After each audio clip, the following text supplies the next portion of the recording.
E aí, meus queridos alunos, tudo bem com vocês? Aqui é o professor Wesley e esta é mais uma videoaula da playlist Enem e FUVEST. Nessa aula, especificamente, discutiremos o processo de transcrição, que nada mais é do que um processo no qual, a partir de uma fita de DNA, é formada a fita de RNA. Vamos lá? Primeiro ponto que eu acho extremamente importante que vocês se atenham. Quando se fala de transcrição, é um processo que envolve utilizar-se da fita de DNA, uma das fitas, perdão, e a partir dela forma-se uma fita de RNA. Especificamente, nós discutiremos em especial a fita de RNA mensageiro, e a fita de RNA mensageira, por sua vez, ela é exportada para a região citoplasmática e essa fita ela vai originar posteriormente as proteínas quando ela vai se ligar aqui, por exemplo, ao ribossomo e fazer o processo de síntese proteica. Então, entendam que o processo de transcrição e tradução está diretamente atrelado com a síntese de proteínas, sendo que o processo de transcrição se dá aqui na região do núcleo, no qual você vai pegar a molécula de DNA e transformá-la em uma molécula de RNA, e a tradução que acontece aqui na região do citoplasma, que atrela-se aqui com a formação do polipeptídeo, isto é, dessa proteína que tem vários aminoácidos ligados entre si através da ligação peptídica. Então, em resumo, a ideia é que a síntese de uma proteína ela vai consistir em unir aminoácidos de acordo com uma sequência de códons presentes na molécula de RNA mensageiro. Aí você deve estar se perguntando, mas professor, o que desgrama é um córdon? E é bem simples, pessoal. Nós veremos que a molécula de RNA mensageiro ela vai ter aí uma sequência de nucleotídeos, certo? E nós conseguimos, a partir de 3 em 3, fazer aí a síntese de proteínas. Mas isso aqui vai ficar mais claro quando a gente discutir na próxima aula o processo de tradução, tá bom? Então, a transcrição essencialmente consiste em pegar um fragmento de DNA, isto é, um gene, que nada mais é do que uma região específica do DNA que vai ser utilizada como molde para confeccionar moléculas de RNA. E aqui entendam moléculas de RNA porque são diversos tipos. RNA mensageiro, RNA transportador, RNA ribossômico, RNA de interferência, RNA nuclear pequeno e por aí vai. Existe uma diversidade de vários tipos de RNA, tá bom?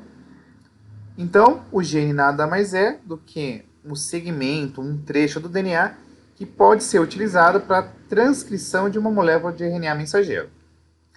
E aí, os RNAs essencialmente podem ser RNA mensageiro, transportador, ribossômico, e tem um quarto tipo que eu acho importante, porque a Unicamp já nos perguntou, que é o RNA de interferência, que tem uma atividade de regular a transcrição. Mas vamos lá. Como que se dá o processo de transcrição de maneira muito simplificada? A partir de uma das fitas de DNA, nós utilizaremos ela para fazer a fita de RNA. Então, quem vai realizar o processo de transcrição é uma enzima chamada de RNA polimerase. É importante que vocês se atenham que a molécula de RNA polimerase ela só consegue transcrever trechos do DNA que sejam genes. E que para que a DNA polimerase,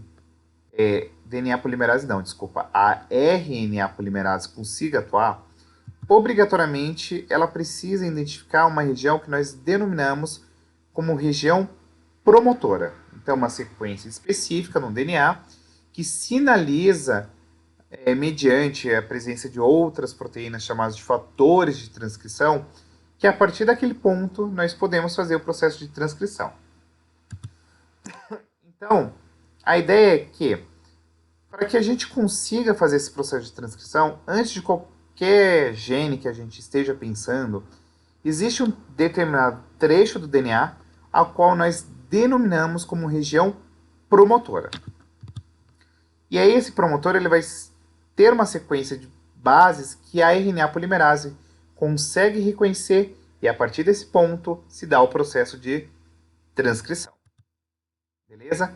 Então, a ideia é que a RNA polimerase reconhece a região promotora, se liga a ela, abre a dupla fita de DNA e pega uma dessas fitas como molde para iniciar-se aí o processo de transcrição, beleza? Um aspecto que eu acho que merece muita atenção aqui e carinho é que, quando a gente pensa na transcrição de procariotos e eucariotos, elas vão ter aí algumas diferenças importantes de vocês saberem. Vamos lá. Quando a gente fala de procariotos, aqueles organismos que apresentam o material genético disperso na região citoplasmática, entendam que um promotor ele consegue controlar a transcrição de mais de um gene, tá? Então, o sistema um promotor, vários genes, nós denominamos como operon, tá? E aí o que vocês precisam ainda saber é que esse RNA mensageiro, que vai carregar a informação aí para posteriormente dar origem a uma proteína, ele carrega consigo a informação para mais de um gene, tá? Dessa maneira, a tradução do RNA mensageiro de procariotos irá produzir mais de uma proteína diferente. Então vamos lá, ó. O RNA procarioto, ele vai ter aqui uma sequência A, uma sequência B, uma sequência gama, que vai dar origem a uma proteína alfa, beta, gama e por aí vai. Então, a partir de uma única região promotora, que nós denominaremos como operon, você tem a formação de várias proteínas. Em contrapartida, aqui sequência não tem trema, desculpa por não ter corrigido essa pequena gafe. No RNA de um eucarioto, você vai ter um promotor para cada gene, tá bom? Um especial detalhe que, quando a gente fala de eucariotos, vocês precisarão se atentar com o aspecto dos introns e dos exons, tá? Os genes de eucariotos não são contínuos. Existem fragmentos a quais nós denominamos como exons, são segmentos codificantes, e segmentos denominados como introns, que são segmentos não codificantes, tá? Então, de maneira simplificada, exon é uma parte funcional e vai codificar proteínas. No entanto, os introns são regiões não codificadoras, portanto, não irão formar proteínas. Tá? Mas, vale destacar que no processo de transcrição, tanto os exons quanto os introns são transcritos. E aí, o RNA mensageiro, que possui tanto exons quanto introns, é chamado de transcrito primário ou RNA primário.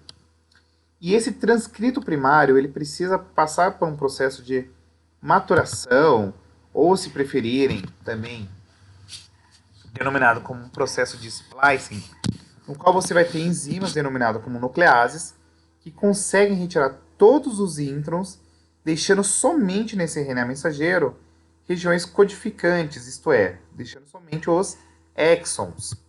Tá? E esse processo de retirada dos exons, não é dos introns, perdão. Eu coloquei exon aqui, mas é introns, guardem essa informação. Não é os exons que são retirados. São os introns que são retirados e são juntados aos introns. É denominado como splicing. Tá bom? Então, nós teremos aqui um aparato de enzimas denominados como ligases, que irão realizar a união de todos esses exons, formando agora um RNA secundário, ou também denominado aí em algumas literaturas como RNA maduro. Tá? De maneira qual agora, este RNA maduro ele vai conter somente exons, e aí sim nós podemos utilizá-lo para que haja aí o processo de tradução na região citoplasmática da célula, ou seja, esse RNA mensageiro ele vai ser exportado da região nuclear, dirige-se para o citoplasma, liga-se aos ribossomos livres ou aos ribossomos aderidos ao retículo endoplasmático rugoso. Tá bom? E é isso, pessoal. Se você tiver gostado, deixe seu like, curta, compartilhe, se inscreva. Ressaltando, splice é retirada de introns, beleza? E é isso. Um super beijo e até a nossa próxima aula, que falará sobre tradução. Um beijo, fui e fique todo mundo bem. Bye!